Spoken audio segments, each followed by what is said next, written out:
விஷயம், நான் பட்ட கஷ்டம் என் குழந்தை படக்கூடாது. நீங்க கஷ்டப்பட்டீங்க, குழந்தை கஷ்டப்படக்கூடாது.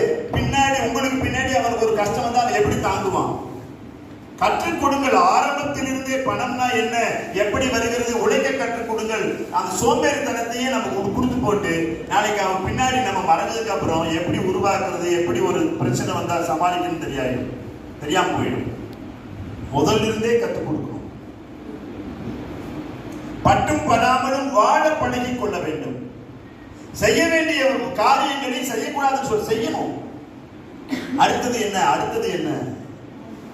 இந்த அறிவின் துணை கொண்டு நம்ம அதுக்குள்ள வந்துடணும். ஆன்மீகத்துக்குள்ள வந்தா மட்டும்தான் நம்ம வாழ்க்கை மலர்ச்சி அடையும். இல்லாட்டி சிக்குண்டு தவிப்போம். புலனிச்சையால் நொந்து போவோம்.